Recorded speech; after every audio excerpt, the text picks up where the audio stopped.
Hello friends, આજે આપણે બનાવશું કોપરાના લાડુ, જે સાવ થોડા સમયમાં જ બની જશે અને આ મીઠાઈ વ્રત કે ઉપવાસમાં ખાઈ શકો છો. તો ચાલો બનાવવાનું શરૂ કરીએ. કોપરાના લાડુ બનાવવા માટે કોઈ પણ વાટકીનું એક માપ સેટ કરી લેવાનું છે. એ વાટકીના માપથી જ આપણે બધું એક સરખું લેવાનું છે. તો હું અહીંયા કપના માપથી લઉં છું. તો આ અડધા કપનું માપ છે. અડધો કપ મેં દૂધ લીધું છે, સામે અડધો કપ આપણે મિલ્ક પાવડર લેવાનો છે. તો આ બંનેને સારી રીતે આપણે મિક્સ કરી દેવાનું છે. જુઓ તમે, સારી રીતે ચમચીની મદદથી આપણે આને મિક્સ કરી દઈશું. એક ગોળ જેવું સરસ તૈયાર થઈ જશે. તો દૂધ અને મિલ્ક પાવડરનું એક ગોળ તૈયાર થઈ ગયું છે. તો હવે આને આપણે એક સાઈડ પર રહેવા દઈએ અને આગળની પ્રોસેસ ચાલુ કરીએ. હવે આપણે ગેસ ઉપર એક પેન લીધું છે અને એમાં 1 ચમચી જેટલું આપણે ઘી લેશું.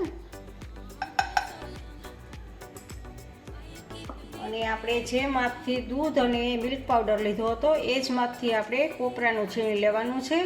અને કોપરાનું છીણ છે એ એકદમ પાવડરનું હોય, એ પાવડર રીતે લેવાનું છે. તમે સળીમાં પણ લઈ શકો છો, પણ લાડુ બનાવવા માટે પાવડરના રૂપે જે આવે છે એ જ લેવાનું છે. ગેસને સ્લો રાખવાનો છે અને આને આવી રીતે 2 થી 3 મિનિટ માટે આપણે સાતડી લેવાનું છે. એનો કલર ચેન્જ થઈ જશે, 2 મિનિટ થશે એટલે શેકાઈ જશે. તો આવી રીતે આપણે સ્લો ગેસ ઉપર જ આને શેકવાનું છે. તો હવે 2 મિનિટ થઈ ગઈ છે અને આપણા કોપરાનો કલર પણ ચેન્જ થવા લાગ્યો છે. તો હવે આ ટાઈમે આપણે આ ગોળ તૈયાર કરેલું હતું દૂધ અને મિલ્ક પાવડરનું, એ એમાં એડ કરી દઈશું આપણે.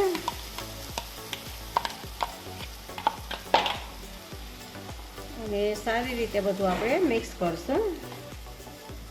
ગેસની ફ્લેમને આપણે સ્લો જ રાખવાની છે. હલાવતા રહેવાનું છે આવી રીતે. હવે અડધો કપ આમાં આપણે ખાંડ લેવાની છે. તમે પાવડર સ્વરૂપે પણ લઈ શકો છો અને આખી પણ લઈ શકો છો. અને ખાંડને આમાં મિક્સ કરવાની છે આપણે. અને સારી રીતે પાછું આપણે આને હલાવવાનું છે. સ્લો ગેસ ઉપર જ આપણે કરવાનું છે.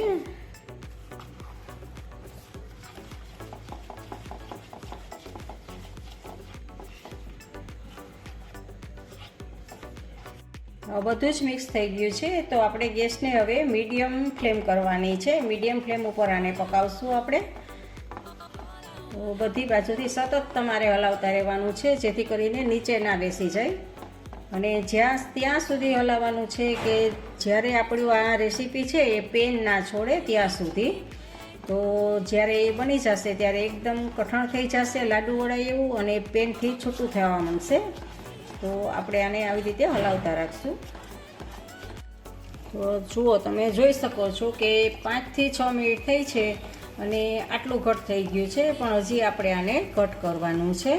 તો હજી 1-2 મિનિટ માટે આમ રાખવાનું છે ગેસ ઉપર અને ચલાવતા રહેવાનું છે. જુઓ, હવે તમે જોઈ શકો છો કે પેન છોડવા લાગ્યું છે. તો પેનથી જો છૂટું પડે છે. અને આ વાનગી છે એ તમે વ્રત કે ઉપવાસ રહેતા હો ત્યારે પણ ખાઈ શકો છો, તહેવારમાં પણ બનાવી શકાય છે. અને તમારે આને રક્ષાબંધનનો તહેવાર આવતો હોય ત્યારે પણ આપણે બનાવી શકાય છે. તો આપણે હવે ગેસને ઓફ કરી દઈએ અને આ જ પેનમાં આપણે પોળું કરી દઈશું, અથવા તો બીજા આપણે વાસણમાં કાઢી લઈશું. પણ હું અત્યારે થોડીક વાર હલાવી અને આ જ પેનમાં આવી રીતે આમ પોળું કરી દઉં છું. હવે આપણું મિશ્રણ છે એ ઠળી ગયું હશે. તો આપણે આમાંથી થોડુંક લઈ લેવાનું છે. ને જેવડો તમારે લાડવો બનાવવો હોય એવડું આપણે લેવાનું છે. જો આવી રીતે હાથમાં આપણે ઘી લગાવી દઈશું, જેથી કરીને ચોટે નહીં. ને હળવા હાથે આને જુઓ આવી રીતે આમ જેવડી સાઈઝનો બનાવવો હોય એવડી સાઈઝનું તમારે બનાવવાનો છે. તો જુઓ, આ આપણો બની ગયો છે. તો હવે આપણે આ કોપરાનું છીણ છે, પાવડર છે, તો એને ઉપરથી આવી રીતે આમ રગદોળવાનો છે. જુઓ, આવી રીતે આમ રગદોળી અને એક પ્લેટમાં રાખતું જવાનું છે.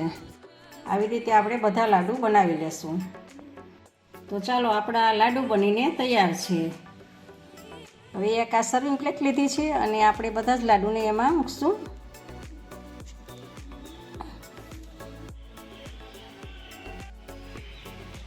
તમને આ રેસીપી ગમે તો લાઈક અને શેર કરજો અને નવી નવી રેસીપી જોવા માટે આ ચેનલને સબસ્ક્રાઈબ કરજો.